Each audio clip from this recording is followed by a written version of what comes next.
ನಾವು ಧರ್ಮಸ್ಥಳದಲ್ಲಿ ದಿನಕ್ಕೊಂದು ಜಾಗ ತೋರಿಸ್ತಿರುವಂತಹ ಮಾಸ್ಕ್ ಮ್ಯಾನ್ 11 ದಿನ 17 ಸ್ಥಳ 6ನೇ ಪಾಯಿಂಟ್ ಅಲ್ಲಿ ಮಾತ್ರ ಅಸ್ಥಿಪಂಜರ ಪತ್ತೆಯಾಗಿದೆ.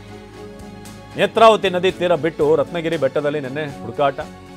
ಎಸ್ಐಟಿ ಎದುರು ಒಣಮರ ಎಂದಿದ್ದಂತ ದೂರುದಾರ ಸಿಗದಂತ ಅಸ್ಥಿಪಂಜರ. ರತ್ನಗಿರಿ ಬೆಟ್ಟದಲ್ಲಿ 16ನೇ ಪಾಯಿಂಟ್, ಹಾಗೆ 16A ಜಾಗದಲ್ಲಿ ಶೋಧ. ಎಲ್ಲೂ ಕೂಡ ಯಾವುದೇ ಅಸ್ಥಿಪಂಜರ ಕಳೆಬರ ಏನೂ ಕೂಡ ಸಿಕ್ಕಿಲ್ಲ 16A ನಲ್ಲಿ. ಸೊ ಹೀಗೆ ಈ ಜಾಗಗಳನ್ನು ಆತ ಗುರುತಿಸುವಂಥದ್ದು ಮುಂದುವರಿತಾ ಇದೆ. ಒಂದು ಒಣಗಿರುವಂಥ ಮರ ಇದೆ, ಅಲ್ಲೇ ಅಸ್ಥಿಪಂಜರ ಅಂದರೆ ಅಲ್ಲೇ ನಾನು ಹೂತು ಹಾಕಿರೋದು ಅನ್ನೋದ್ರ ಬಗ್ಗೆ ಕೂಡ ಆತ ಇನ್ಫಾರ್ಮೇಷನ್ ಅಂದರೆ ಒಂದು ಲ್ಯಾಂಡ್ ಮಾರ್ಕ್ ರೀತಿಯಾಗಿ ಹೇಳಿದ್ದ. ಅಲ್ಲೊಂದು ಒಣಗಿರೋ ಮರ ಇದೆ ಅಂತ ನಿಮಗೆ ಆ ಒಂದು ಮರವನ್ನು ಕೂಡ ತೋರಿಸ್ತಾ ಇದ್ದೀವಿ.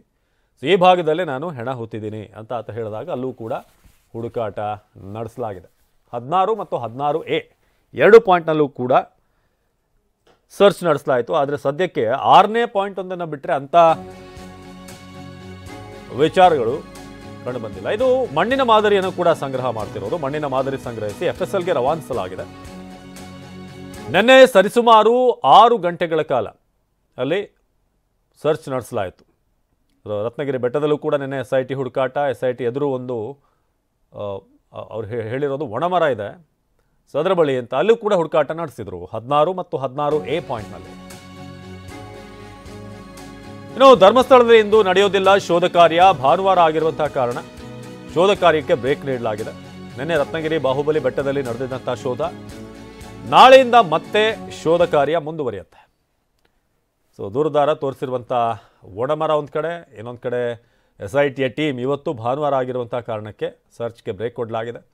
ಸೊ ಧರ್ಮಸ್ಥಳದಲ್ಲಿ ಇಂದು ಯಾವುದೇ ಶೋಧ ಕಾರ್ಯ ನಡೆಯೋದಿಲ್ಲ.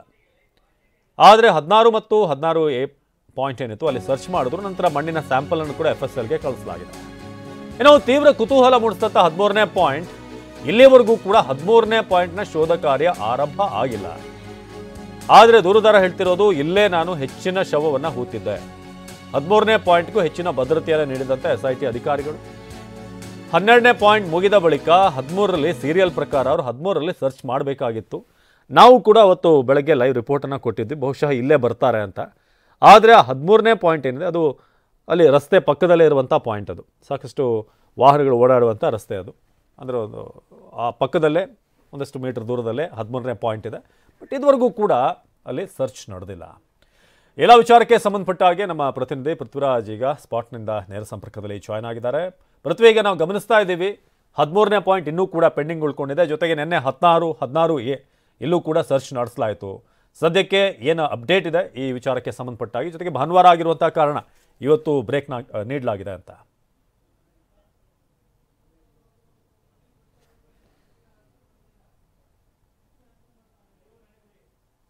ಸೊ ಉಳಿದ ಏನು ತಂಡ ಟೀಮ್ ಏನಿದೆ ಅವರಿಗೆ ರಜೆ ಇರುತ್ತೆ. ಅವರಿಗೆ ಆಸ್ ಯೂಶುವಲ್ ಸಂಡೇ ಹಾಲಿಡೇ ಇರೋದ್ರಿಂದ ಸೊ ಅವರು ಇವತ್ತು ಬರ್ದಿರೋದ್ರಿಂದ ಅಂದರೆ ಭಾನುವಾರ ಈ ಒಂದು ಶೋಧ ಕಾರ್ಯಾಚರಣೆಗೆ ಬ್ರೇಕನ್ನು ಕೊಡಲಾಗಿದೆ. ಅಂದರೆ ಲಾಸ್ಟ್ ಭಾನುವಾರ ಕೂಡ ಕೊಡಲಾಗಿತ್ತು, ಇವತ್ತು ಕೂಡ ಈ ಒಂದು ಬ್ರೇಕನ್ನು ಕೊಡಲಾಗಿದೆ. ಸದ್ಯಕ್ಕೆ SIT ಟೀಮ್ ಮಾತ್ರ ಏನು ವಾರದಲ್ಲಿ 7 ದಿನನೂ ಕೂಡ ಕೆಲಸವನ್ನು ಮಾಡ್ತಾ ಇರುವಂಥದ್ದು. ಅವರಿಗೆ ಅಂದರೆ ಅವರಲ್ಲಿ ಕೆಲವರು ಅಂದರೆ ಶಿಫ್ಟ್ ಅಂದರೆ ಏನು ವೀಕ್ ಆಫನ್ನು ಕೆಲವು ತೆಗೆದುಕೊಂಡು ಹೋಗ್ತಾ ಇರೋದ್ರಿಂದ ಅವರ ತಂಡ ಅಲ್ಲೇ ಇರುತ್ತೆ. ಅದು SIT ಕಚೇರಿಗೆ SIT ಪೊಲೀಸ್ ಠಾಣೆ ಅಂತ ಕೂಡ ಬದಲಾಗಿರೋದ್ರಿಂದ 24 ಗಂಟೆಗಳ ಕಾಲ ದಿನದಲ್ಲಿ ಕೆಲಸ ನಡೆಯುವಂಥದ್ದು. ಆ ನಿಟ್ಟಿನಲ್ಲಿ ಅವರು ತನಿಖೆ ಆ್ಯಂಗಲ್ನಲ್ಲಿ ಮತ್ತು ನಾಳೆ ಏನು ಶೋಧ ಕಾರ್ಯಾಚರಣೆ ಯಾವ ರೀತಿ ನಡೀಬೇಕು, ಸೊ ಹಿಂದೆ ನಡೆದಂಥ ಶೋಧ ಕಾರ್ಯಾಚರಣೆಯಲ್ಲಿ ಏನೇನು ಸಿಕ್ತು ಏನೇನು ಸಿಕ್ಕಿಲ್ಲ ಆ ಆಯಾಮಗಳಲ್ಲಿ ಎಲ್ಲ ರೀತಿಯಲ್ಲಿ ತನಿಖೆಯನ್ನು SIT ಮುಂದುವರಿಸಿದೆ. ತನಿಖೆ ಅಂದರೆ SITಗೆ ಯಾವುದೇ ರೀತಿ ಬ್ರೇಕ್ ಇಲ್ಲ. ಸದ್ಯಕ್ಕೆ ಇವತ್ತು ಶೋಧ ಕಾರ್ಯ ನಡೆಯೋದಿಲ್ಲ ಅನ್ನೋದನ್ನು ಬಿಟ್ಟರೆ ಬೇರೆ ಎಲ್ಲ ಕೆಲಸಗಳು ಕೂಡ ಎಂದಿನಂತೆ ನಡೀತಾ ಇದೆ. ಒಳಗಡೆ ತನಿಖೆ ಆ್ಯಂಗಲಲ್ಲೂ ಕೂಡ ನಡೀತಾ ಇದೆ. ಇತ್ತ ಧರ್ಮಸ್ಥಳ ಪೊಲೀಸ್ ಠಾಣೆಯಲ್ಲಿ ಅವತ್ತೇನು ಗಲಾಟೆ ನಡೀತು, ಗಲಾಟೆ ನಡೆದು ಹಂಗಾಮ ಕ್ರಿಯೇಟ್ ಆಗಿತ್ತು. ಸೊ ಅಲ್ಲಿ ಗಲಾಟೆ ಮಾಡಿದಂಥವ್ರು ಅಂದರೆ ಆರಂಭಿಕ ಹಂತದಲ್ಲಿ ಯೂಟ್ಯೂಬರ್ಸ್ಗಳ ಮೇಲೆ ಏನು ಹಲ್ಲೆ ಆಗುತ್ತೆ, ಅದಾದ ಮೇಲೆ 2 ಗುಂಪೇನು ಸೇರುತ್ತೆ. ಆ ಗುಂಪುಗಳು ಘರ್ಷಣೆ ಮಾಡಿದಂತಹ 2 ಗುಂಪುಗಳಿದೆ. ಆ 2 ಗುಂಪುಗಳಲ್ಲೂ ಸೇರಿ ಒಟ್ಟು 6 ಜನರನ್ನು ಬಂಧಿಸಲಾಗಿದೆ ಮತ್ತು 27 ಜನರನ್ನು ಪ್ರಮುಖವಾಗಿ ಗುರುತಿಸಿ ಅವ್ರನ್ನ ಹುಡುಕಾಟವನ್ನು ನಡೆಸಲಾಗ್ತಾ ಇದೆ. 100ರಿಂದ 150 ಜನರ ಮೇಲೆ FIR ಅನ್ನು ಮಾಡ್ಕೊಳ್ಳಲಾಗಿದೆ. ಸದ್ಯಕ್ಕೆ ಇವತ್ತು ಶೋಧ ಕಾರ್ಯ ನಡೆಯೋದಿಲ್ಲ. ನಿನ್ನೆ ಏನು ಬಾಹುಬಲಿ ಬೆಟ್ಟ, ರತ್ನಗಿರಿಯ ಬಾಹುಬಲಿ ಬೆಟ್ಟದಲ್ಲಿ ಶೋಧ ಕಾರ್ಯಾಚರಣೆ ನಡೀತು.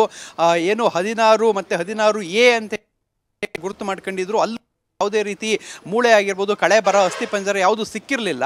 ಸೊ ಅದರಿಂದ ಆ ಒಂದು ಪಾಯಿಂಟ್ನಲ್ಲಿ ಆತ ಹೇಳಿದಂಥ ಸಂದರ್ಭದಲ್ಲಿ ಮೂಳೆ ಏನಾದ್ರು ಕರ್ಗೋಗಿದ್ದಾನೆ, ಸಣ್ಣ ಸಣ್ಣ ಮಕ್ಕಳದ್ದು ಯಾವುದಾದ್ರೂ ಹಾಕಿದಂಥ ಸಂದರ್ಭ ಆ ರೀತಿಯ ಒಂದು ಆ ಥರ ಹೇಳ್ದಂತ ಇತ್ತು. ಸೊ ಅದರಿಂದ ಆ ಒಂದು ಮಣ್ಣಿನ ಸ್ಯಾಂಪಲನ್ನು ಕಲೆಕ್ಟ್ ಮಾಡ್ಕೊಂಡು ಹೋಗಲಾಗಿದೆ. ಆ ಒಂದು ಏನು 16 ಮತ್ತು 16A ಏನಿದೆ ಅಲ್ಲಿ ಕೆಲವೊಂದು ಅರ್ಧ ಅಡಿ ಆಳದಲ್ಲಿ, ಅಂದರೆ 6 ಅಡಿ ಆಳದಲ್ಲಿ ಅರ್ಧ ಅಡಿ ಮೇಲೆ ಕೆಳಗಡೆ, ಸೊ ಆ ಮಣ್ಣಿನ ಸ್ಯಾಂಪಲ್ಗಳನ್ನು ತೆಗೆದುಕೊಂಡು ಈಗ ಲ್ಯಾಬಿಗೆ ಕಳಿಸಿರುವಂಥದ್ದು. ಸೊ ಇದ್ರ ಮಧ್ಯೆ 13ನೇ ಪಾಯಿಂಟ್ ಈಗ ಎಲ್ಲರ ಕುತೂಹಲಕ್ಕೆ ಕಾರಣ ಆಗಿರುವಂಥದ್ದು. 13ನೇ ಪಾಯಿಂಟ್ನಲ್ಲಿ ಸಾಕಷ್ಟು ಹೆಣಗಳನ್ನು ಹೂತಾಕಿದ್ದೀನಿ ಅಂತ ಹೇಳಲಾಗ್ತಾ ಇದ್ದು. ಸೊ ಆ ಒಂದು ಪಾಯಿಂಟನ್ನು ತೆಗಿಲಿಕ್ಕೆ ಈಗ ನೀರಾವರಿ ಇಲಾಖೆಗೂ ಕೂಡ ಒಂದು ಪತ್ರ ಬರೆಯಲಾಗಿದೆ, ಅವರ ಪರ್ಮಿಷನ್ನ ಕೇಳಲಾಗಿದೆ. ಮತ್ತು ಮೆಸ್ಕಾಮ್ಗೂ ಕೂಡ SIT ಅಧಿಕಾರಿಗಳು ಪತ್ರ ಬರೆದು ಆ ಪೋಲ್ಗಳನ್ನು ರಿಮೂವ್ ಮಾಡಿಸೋಕ್ಕೂ ಕೇಳಿರುವಂಥದ್ದು. ಮತ್ತು ಅದಕ್ಕಿಂತ ಹೆಚ್ಚಿಗೆದಾಗಿ ಈ ಒಂದು GPR ಮಿಷನ್ ಬಂದರೆ, ಇಮಿಡಿಯೇಟ್ ಏನಾದ್ರು ಇವರು ಪ್ರಯತ್ನ ಪಡ್ತಾ ಇಲ್ಲ ಅದೇನಾದ್ರು ಬಂದರೆ, ಸೊ ಆ ಒಂದು 13ರಲ್ಲಿ ಆರಂಭಿಕ ಹಂತದಲ್ಲಿ GPR ಮಿಷನ್ನಲ್ಲೇ ನೋಡುವ ಅನ್ನೋ ಪ್ಲಾನ್ನಲ್ಲಿ SIT ಇರುವಂಥದ್ದು.